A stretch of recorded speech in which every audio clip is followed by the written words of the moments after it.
ഒരിക്കലൊരു അധ്യാപകൻ തൻ്റെ വിദ്യാർത്ഥികളോട് ചോദിച്ചു, നിങ്ങൾക്ക് ജീവിതത്തിൽ എന്തായിത്തീരാനാണ് ആഗ്രഹം? കുട്ടികൾ ഓരോരുത്തരായി മറുപടി പറയാൻ തുടങ്ങി. ഒരുവന് ഡോക്ടറാകണം, ഒരുവന് എഞ്ചിനീയർ ആകണം, ഒരുവന് രാഷ്ട്രീയക്കാരനാകണം, ഒരുവന് പൈലറ്റാകണം. അങ്ങനെ ഓരോരുത്തരും മറുപടി പറഞ്ഞു. പക്ഷേ കൂട്ടത്തിൽ ഒരുവൻ മാത്രം ആ ചോദ്യത്തിന് ഉത്തരം പറയാൻ അല്പസമയമെടുത്തു. അധ്യാപകൻ അവൻ്റെ അടുത്ത് ചെന്ന് ചോദിച്ചു, എന്താണ്, നിനക്കെൻ്റെ ചോദ്യം മനസ്സിലായില്ലേ? നിനക്ക് ജീവിതത്തിൽ എന്തായിത്തീരണമെന്നാണ് ആഗ്രഹം? നിന്റെ കൂട്ടുകാരെല്ലാവരും ഉത്തരം പറഞ്ഞു. നിന്റെ ഉത്തരം എന്താണ്? അവൻ ഒരു നിമിഷം ആലോചിച്ചതിന് ശേഷം പറഞ്ഞു, എനിക്ക് ജീവിതത്തിൽ സന്തോഷവാനായിത്തീരണം. അധ്യാപകൻ അവനോട് വീണ്ടും ചോദിച്ചു, എനിക്ക് തോന്നുന്നു നിനക്കെൻ്റെ ചോദ്യം മനസ്സിലായില്ല എന്നാണ്. നിനക്ക് ജീവിതത്തിൽ ആരായിത്തീരണം അല്ലെങ്കിൽ എന്തായിത്തീരണമെന്നാണ് നീ ആഗ്രഹിക്കുന്നത്? അതാണ് എൻ്റെ ചോദ്യം.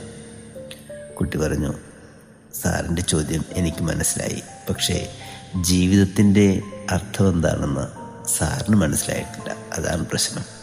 പ്രിയരെ, ജീവിതത്തിൽ നമ്മൾ ആരായിത്തീർന്നാലും ഏതുന്നത പദവിയിലെത്തിയാലും നമുക്ക് സന്തോഷിക്കാൻ കഴിയുന്നില്ലെങ്കിൽ ആ ജീവിതം കൊണ്ട് എന്തർത്ഥമാണുള്ളത്?